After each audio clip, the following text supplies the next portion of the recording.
Bonjour à tous, bienvenue sur Monaco Info. Nous sommes le mercredi 11 décembre et comme tous les mercredis, nous recevrons en fin de journal l'invité de la semaine. Nous serons cette fois-ci aux côtés de l'aventurier Nicolas Vanier. Mais en attendant, voici les titres de votre journal.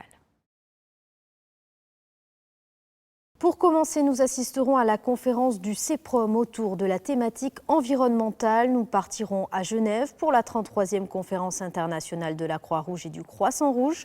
Nous continuerons notre série de reportages consacrés à la mission économique du Monaco Economic Board en Corée du Sud. Nous assisterons à un petit déjeuner organisé par la Jeune Chambre économique de Monaco. Nous parlerons d'une projection exceptionnelle qui aura lieu ce dimanche au Grimaldi Forum. Nous irons au 12e forum de Peace and Sport qui avait lieu aujourd'hui. Et enfin, nous reviendrons sur la 26e édition du tournoi international de judo.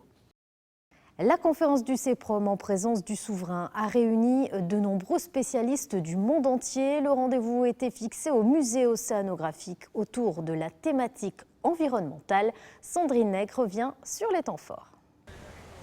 Votre présence nous conforte dans l'idée que ces journées de réflexion sont importantes et s'inscrivent dans notre quête d'approfondissement de sujets essentiels de notre temps. La thématique évoquée aujourd'hui me tient tout particulièrement à cœur puisqu'elle porte sur la protection de l'environnement et sur les effets des changements climatiques à tous les niveaux. Elle constitue un rendez-vous de haut niveau. La conférence organisée par le Centre d'études prospectives pour Monaco, le CEPROM, en collaboration avec l'European Center of Austrian Economics Foundation, avait pour thème cette année « Vers une alternative viable, marché et entrepreneuriat pour protéger l'environnement ». Car oui, l'économie et l'écologie sont étroitement liées et non pas forcément opposées. Très cosmopolite, cette conférence a réuni des experts du monde entier, illustration concrète de la volonté de se rassembler autour de ce sujet. C'est l'économie qui arrangera l'environnement, parce que les idées que les entrepreneurs ont et les nouvelles idées aussi que les gouvernements ont peuvent arranger l'environnement peu à peu. Il n'y a pas besoin de faire un plan mondial. On peut faire de petites choses qui vont bien améliorer la situation. Je pense que ce sujet tombe à pic. La COP25 se déroule en ce moment à Madrid. Il est nécessaire de parler des alternatives qui existent, car parfois, elles ne sont pas assez mises en valeur.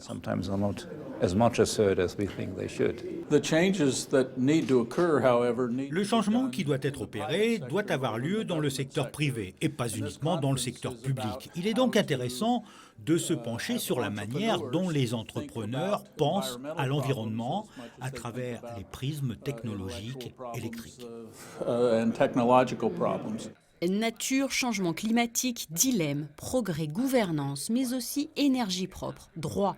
L'éventail de termes entendus révélait l'ampleur des sujets liés à ces deux thèmes, entrepreneuriat et environnement. C'est très positif qu'il s'agisse d'un événement cosmopolite, car le seul moyen d'arriver à changer les choses est de mobiliser l'ensemble de nos forces, de comparer, de confronter nos différentes expériences de divers endroits. Cet événement est parfait dans la mesure où il permet d'ancrer de manière indépendante un rendez-vous qui réunit des intellectuels. Monaco représente ainsi pour moi un territoire petit par sa taille, mais une importante et une très grande place de réflexion.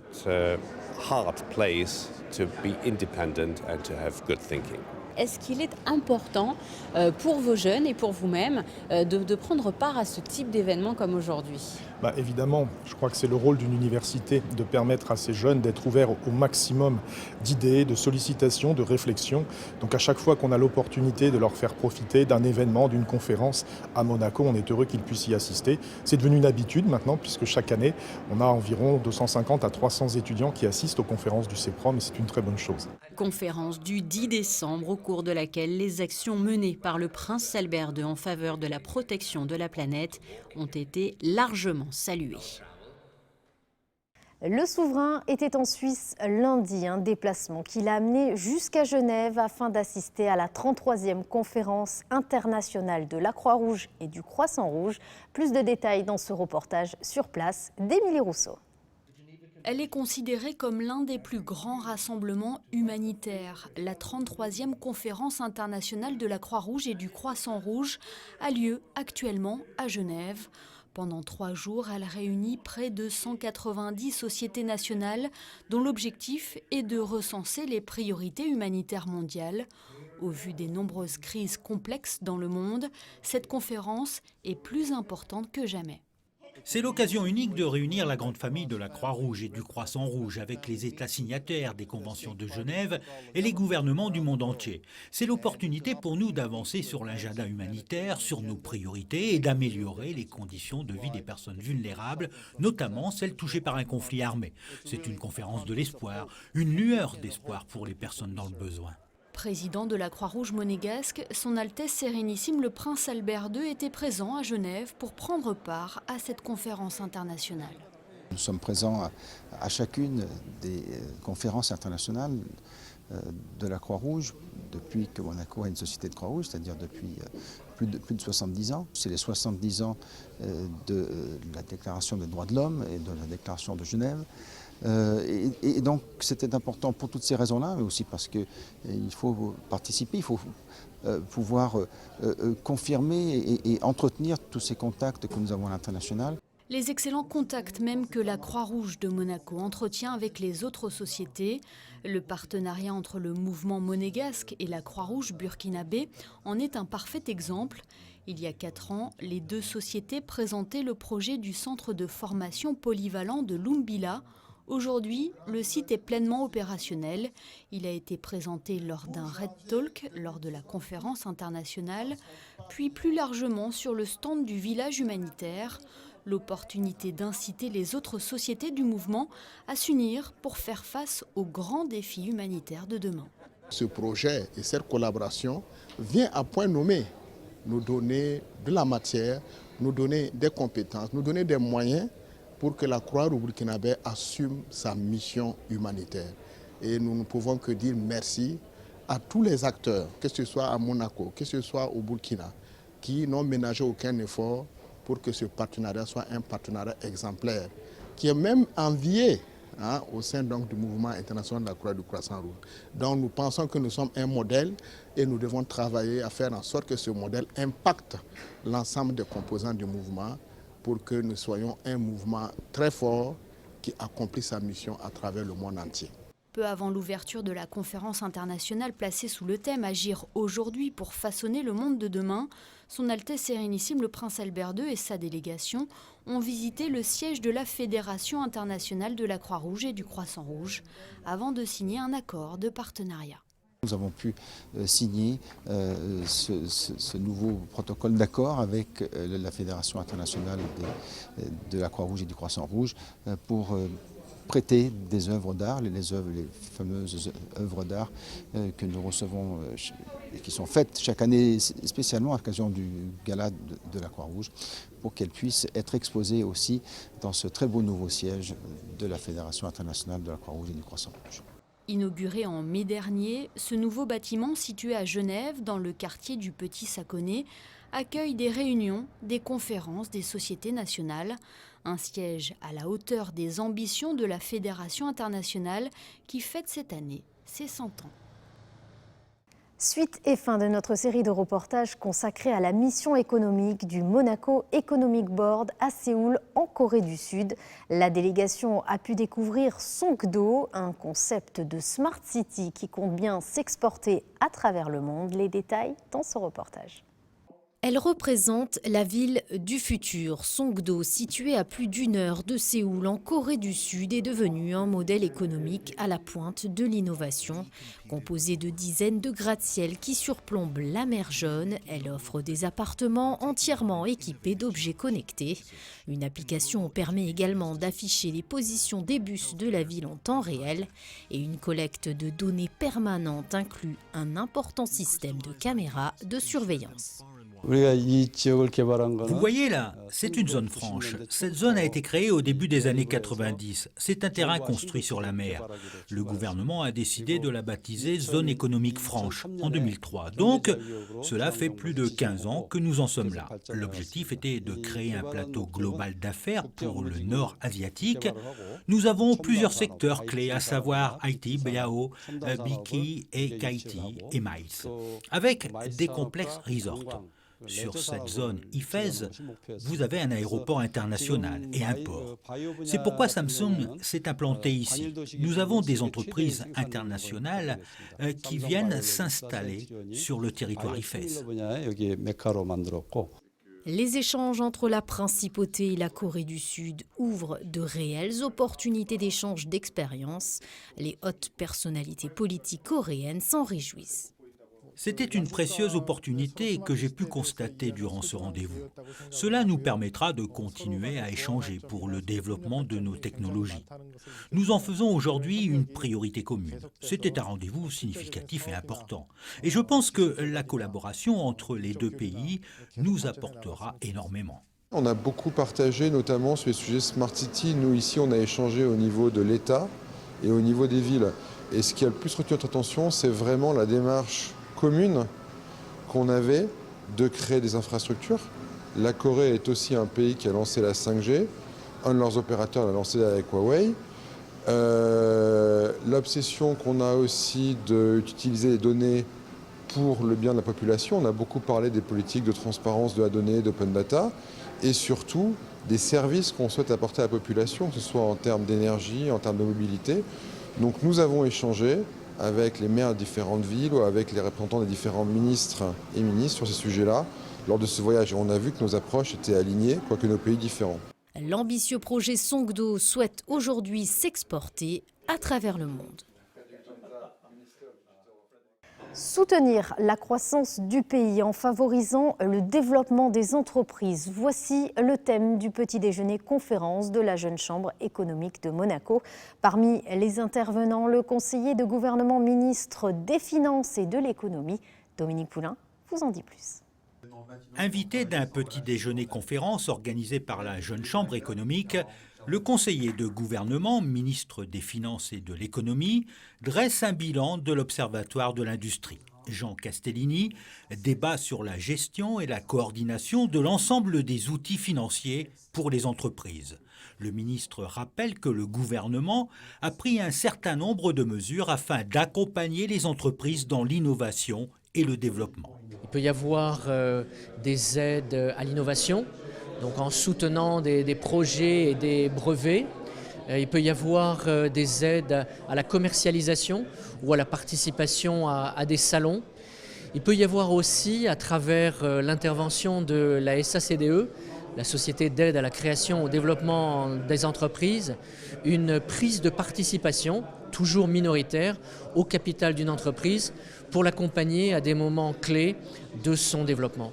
Lors de son intervention, le ministre revient sur la création de Monacotech, l'incubateur accélérateur de start-up, et annonce la naissance de Monaco Boost, le petit cousin en quelque sorte de Monacotech qui sera exclusivement réservé aux Monégasques. C'est une pépinière d'entreprises dédiée à l'entrepreneuriat des Monégasques dans leur pays pour, là encore, leur proposer un écosystème favorable avec pour certains des bureaux fermés, si la forme juridique de l'entreprise le requiert et la nature de l'activité aussi, mais bien évidemment également des espaces de coworking, si vous voulez une pépinière dans l'air du temps qui partage un certain nombre de caractéristiques avec Monacotech, aider au développement de la principauté à travers l'innovation, la création d'entreprises et bien évidemment d'emplois pour la principauté. Monaco Boost verra le jour au premier semestre 2020 et sera installé sur le même plateau que Monacotech. Dans le cadre du 12e forum de Peace and Sport, l'organisation a proposé ce matin au Stade Louis II des ateliers réunissant des sportifs et des enfants. Objectif, inculquer les valeurs du sport aux plus jeunes. Un reportage de Dominique Poulain. Là, je suis avec une armée de champions de paix. Les champions pour la paix font une halte à Monaco et au stade Louis II. Ils sont médaillés olympiques, champions du monde ou encore champions d'Europe. À l'initiative de Peace and Sport, l'organisation pour la paix par le sport, ils partagent avec des élèves des écoles Saint-Charles et des Révoirs leur expérience de sportifs avant d'animer des ateliers. Une matinée riche en échanges et en émotions pour certains.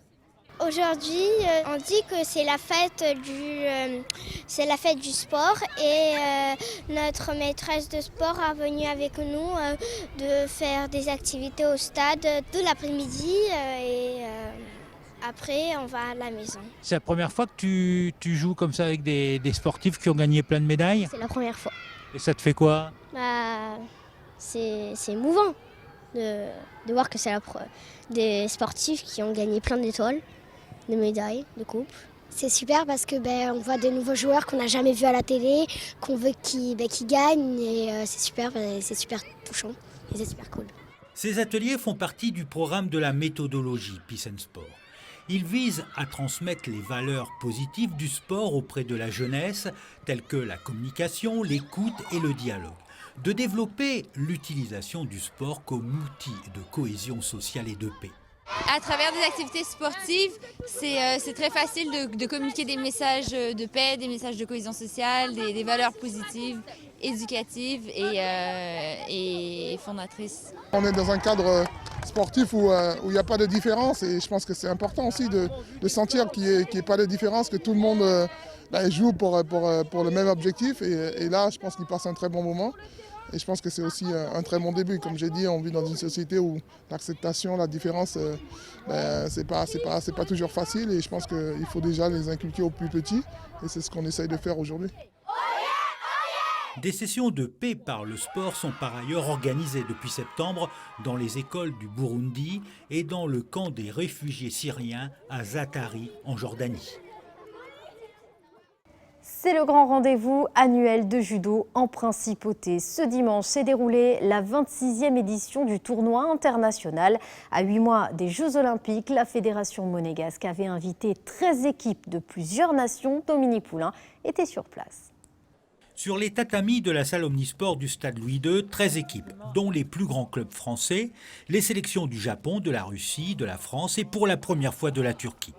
À l'invitation de la Fédération monégasque de judo, il participe au tournoi international de Monaco, trophée Gérard Bertrand. Pour cette 26e édition, la compétition se déroule par équipe de 7 judokas, répartis dans différentes catégories, des moins de 60 kg aux plus de 100 kg, alors que la plupart des compétitions se déroulent par équipe de 5 combattants. C'est ça aussi la réussite du tournoi. La première chose, c'est d'abord le fait que nous soyons passés du format individuel au format équipe, surtout en équipe de 7 combattants, ce qui n'existe plus nulle part, puisque dans tous les pays, ce sont des équipes de 5 combattants, en enlevant les moins de 60 kg et les plus de 100, alors que là, nous avons toutes les catégories représentées, et puis nous leur offrons quand même un beau séjour à Monaco. Les équipes sont réparties en 4 poules. Les 2 meilleures équipes de chaque poule sont qualifiées pour les phases finales et s'affrontent dans un tableau à élimination directe. Les combats pour la 3e place opposent sur un premier tatami une sélection de la Fédération française au club de Montreuil. Sur un second tatami, les judokas des Hauts-de-France rencontrent ceux de Sainte-Geneviève. À l'issue des 7 combats, victoire de la sélection française et de Sainte-Geneviève, habituée des podiums. Ça devient une habitude, mais je dirais qu'il y a une année, il y a quelques temps déjà, on gagne le tournoi. 2016, on gagne le tournoi. Maintenant, bon, on est habitué au podium, mais je pense qu'il faut vraiment qu'on se concentre maintenant pour déjà être sur le podium et éventuellement espérer regagner le tournoi une prochaine fois, parce que le niveau c'est élevé. Je pense qu'il y a un beau plateau avec des équipes étrangères qui sont de qualité, avec Japon, Russie en finale, avec des clubs également qui se structurent au niveau français. Donc voilà, on y est, on fait 3e et on est content d'être 3e. Pour clôturer la journée, la finale. Elle oppose le Japon, ici en kimono blanc, à la Russie. Un duel équilibré entre une jeune et talentueuse équipe japonaise et une solide et expérimentée équipe russe. Les Russes mènent 3 combats à 1 avant de voir les Japonais égaliser à 3 partout. Le dernier combat, décisif pour la victoire finale, voit s'affronter en plus de 100 kilos le géant russe Renatselov au Japonais Ezuki Yakamoto. 40 cm de moins que son adversaire et une quinzaine de kilos en moins également. Sur un hippon, Seydov donne la victoire à la Russie qui l'emporte 4-3. C'est la plus belle finale qu'on a eue depuis 26 ans. C'était un engagement total. Et même n'importe quel néophyte serait régalé des actions, de ces combats. Ça a été magnifique. Les Russes gagnent à la fin sur le fil, mais c'était mérité sur la journée. Je les ai trouvés un peu plus matures que les Japonais. L'équipe japonaise, c'était des jeunes, c'était essentiellement des jeunes, très performants puisqu'ils sont en finale. Et les Russes, c'était plutôt des anciens, puisque beaucoup étaient en équipe nationale à l'origine, il y a encore 1 ou 2 ans. Donc ça fait quelque chose d'extraordinaire. La Russie inscrit son nom au palmarès du trophée Gérard Bertrand pour la 5e fois, le 3e succès consécutif dans ce tournoi.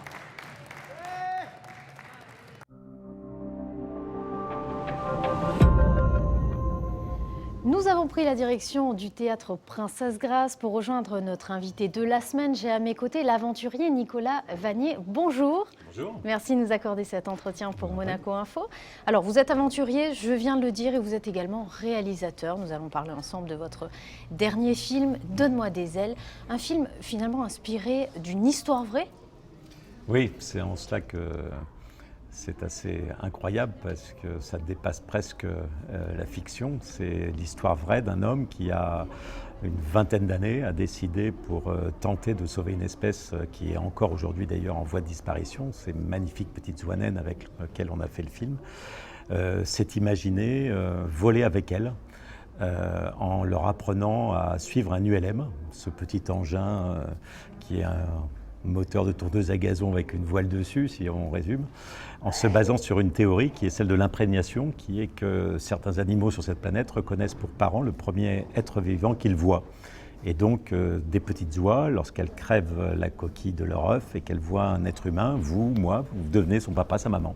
Et elle vous suit. Et donc, se basant sur cette théorie-là, Christian s'est imaginé qu'il allait pouvoir faire suivre les oies et donc leur apprendre un nouvel itinéraire de migration, en quelque sorte reprogrammer le petit GPS qu'elles ont dans la tête pour éviter ce qui a causé en quelque sorte leur disparition, à savoir des zones tellement urbanisées que les oies n'ont plus la possibilité de pouvoir se poser, se reposer, se nourrir, et ça a fonctionné. Et donc je me suis basé sur cette histoire incroyable pour en faire un film. Est-ce qu'on peut dire que c'est une œuvre finalement qui laisse à réfléchir sur la préservation de la richesse de la nature tout simplement ? Même si je n'ai pas la prétention de pouvoir changer le monde avec un film, c'est vrai que j'avais envie de parler de cette dramatique disparition des oiseaux au travers des oies-naines et au travers de ça, de toute la disparition de la biodiversité dans le monde et donc de ses causes. Et ce qui me plaît beaucoup dans ce film, c'est qu'on a là l'histoire d'un homme qui utilise son intelligence, sa passion, son énergie pour se mettre au service de la nature. Ce qui est assez rare, parce que c'est vrai qu'aujourd'hui on est inondé de par les médias d'exemples d'hommes qui est nuisible à la nature. Et là, c'est un homme qui aide des oiseaux, qui, en plus de ça, vole avec ces magnifiques oies. C'est quelque chose de très cinématographique. Mélanie Douté, Jean-Paul Rouve dans les rôles principaux. Pourquoi ce casting ?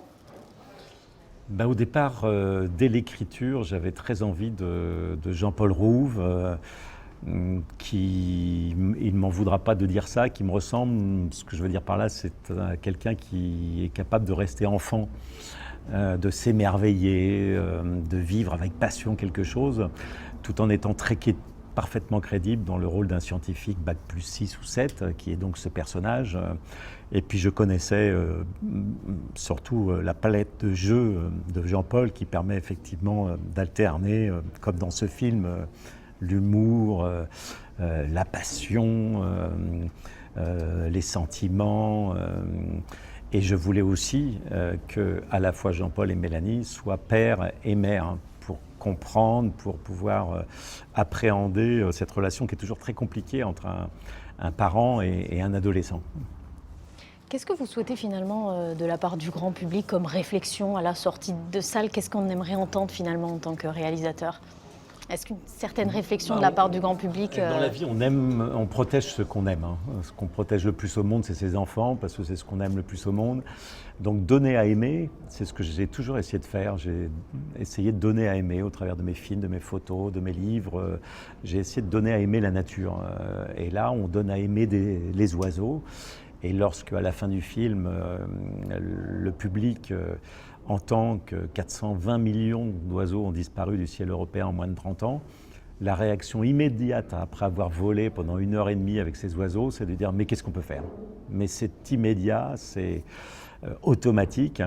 Et donc d'arriver à cette réflexion quasi unanime des spectateurs, bien c'est déjà un grand pas. Et on essaye au-delà du film, c'est ce que j'ai essayé de faire au travers avec différents outils, notamment et par exemple auprès des enfants avec un grand travail avec le ministère de l'Éducation nationale. On donne bien évidemment les outils pour pouvoir faire en sorte que les oiseaux reviennent. Pour terminer, Nicolas Vanier, un mot peut-être sur la Fondation Prince Albert II qui vous soutient? Bien, ça fait partie de ces exemples, on va dire, au travers du monde. Il y a des hommes, des femmes, des ONG, des fondations, des États, des villes, des gens qui se bougent. Et donc, eh bien, si tout le monde s'y mettait, on y arriverait. Donne-moi des ailes, un message fort en tout cas. Merci de nous avoir accordé cet entretien. On vous souhaite évidemment une très belle projection. Quant à nous, nous nous quittons sur la météo. Très belle soirée à tous sur Monaco Info. La semaine se poursuivra jeudi sous les meilleurs auspices. Le temps restera sec, même si la journée sera peu ensoleillée. Vendredi, journée partagée entre nuages et éclaircies. Les températures oscilleront entre 3 degrés le matin et 11 dans l'après-midi. Samedi, le soleil régnera en maître. La journée sera très ensoleillée. Dimanche, quelques passages nuageux sont prévus le matin et l'après-midi sera un peu plus couverte. Lundi, retour de quelques gouttes de pluie avec des températures allant de 8 à 13 degrés. Mardi, la situation ne s'arrangera pas vraiment. Les conditions météo resteront instables.